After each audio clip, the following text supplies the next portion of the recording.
Which part of India has the densest network of railways? Please note down, it is northern plains. Now this is similar to roadways.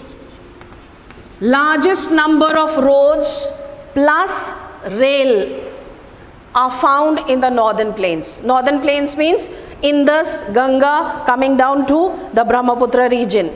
Clear? So that region has the heaviest density of roads and railways both. Both I'm telling you together. Reasons are because the land is flat. Land is flat. The soil is soft.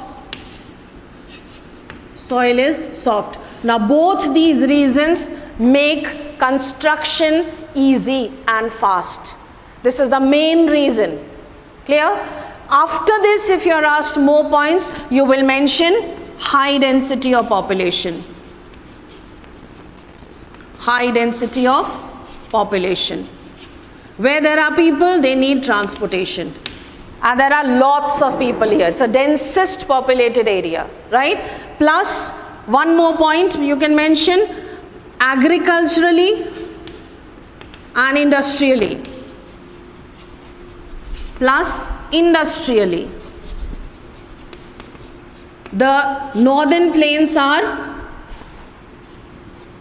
well developed.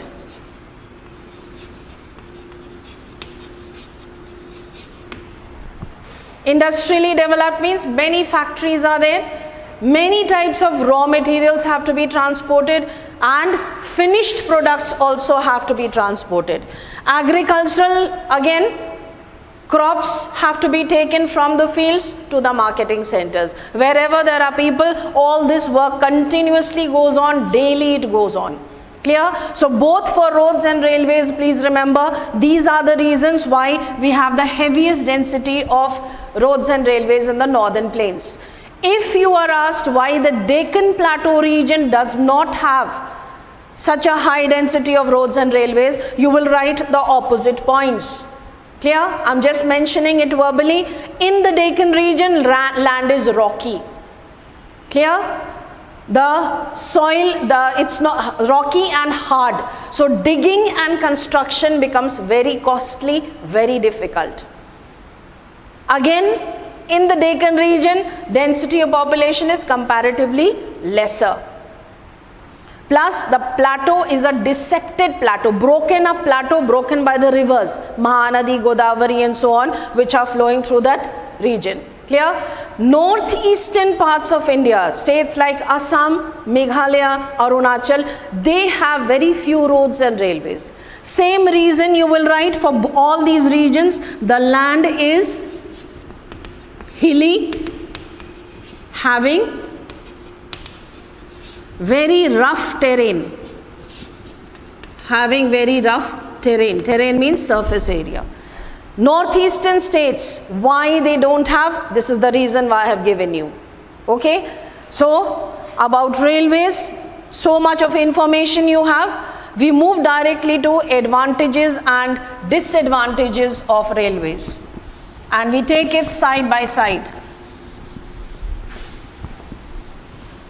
Advantages, in one column you can take down. I'm writing the short form. And disadvantages. These are of railways. Now, point wise we take it. The biggest advantage of railways are they are efficient because they reach us to a place faster. They are efficient and cost effective. Now, in simple English, cost effective means cheap. But we are not using the word cheap. Why? Because we always compare the cost of the different types of transportation. So cost wise we are taking, actually waterways are the cheapest. Clear? So that is why they are cheap.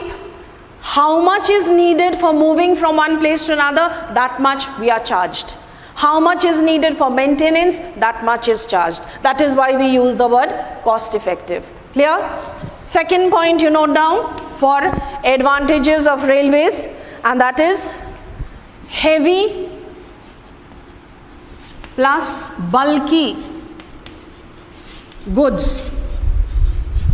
Bulky goods means they are heavy also, they occupy a big area also. Heavy and bulky goods can be transported in very large quantities. Transported in large quantities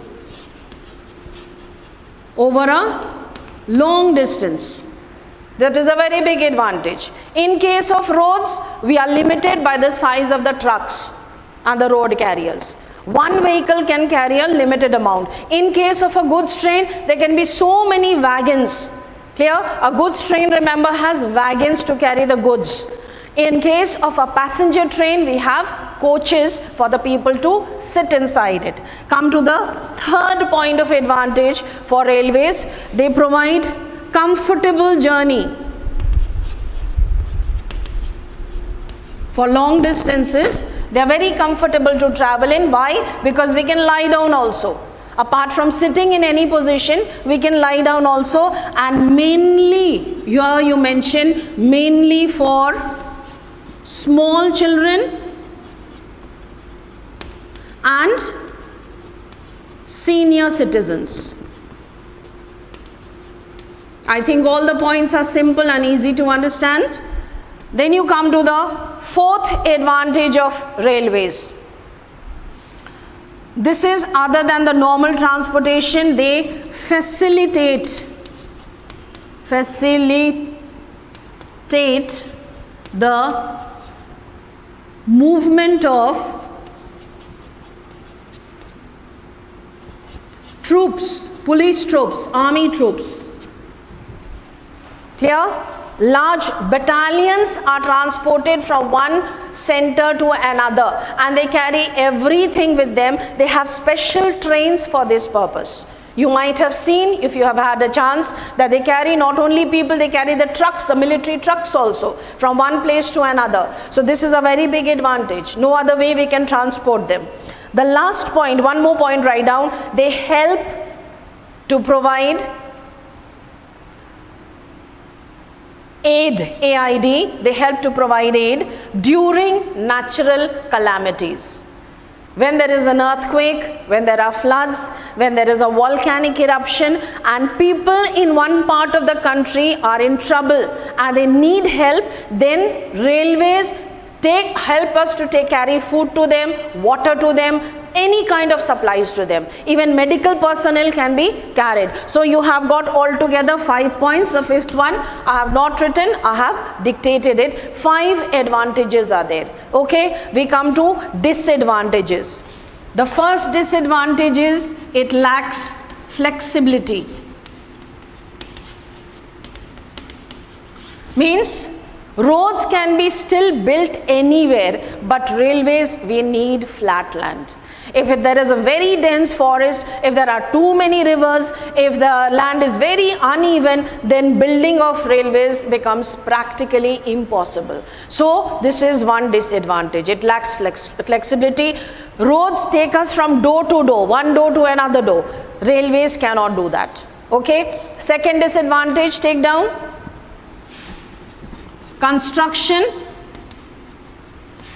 is costly compared to roads, expensive also. No, costly and expensive are the same thing. Costly and difficult also, and takes time compared to the others. Next disadvantage, it leads to noise pollution plus air pollution. Noise, so you can understand. Air pollution, how? There are many trains still running on charcoal, or not charcoal, sorry, coal. Here, so when fossil fuels are burnt, air pollution has to be there. And the last point, they cannot take us from one continent to another.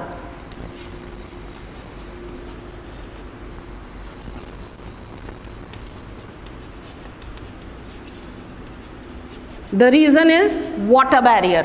They cannot cross water barriers. Clear? Like oceans and very big seas. And the journey can become very tiring also. So comparatively, but disadvantages are less and advantages are more. So many things you're supposed to remember about railways. Now we move over to waterways and airways.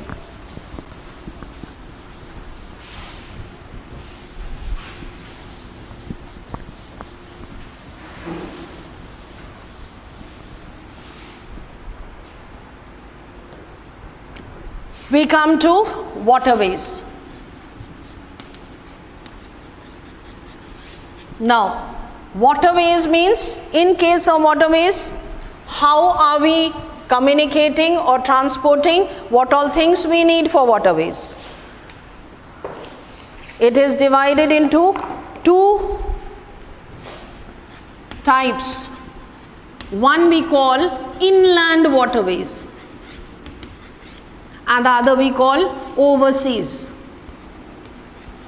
Overseas waterways is also known as oceanic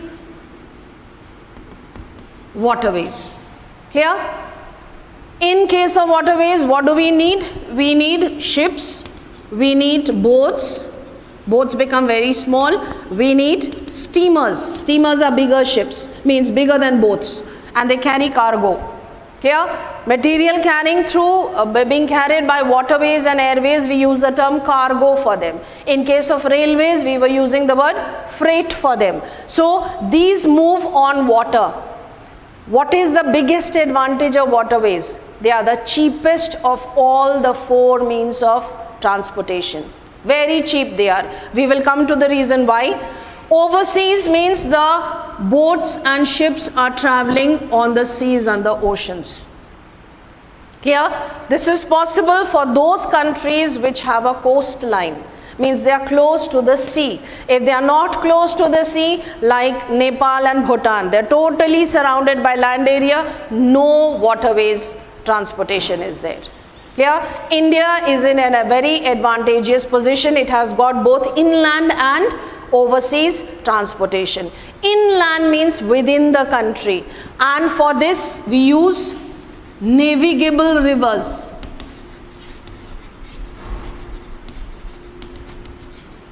We use canals,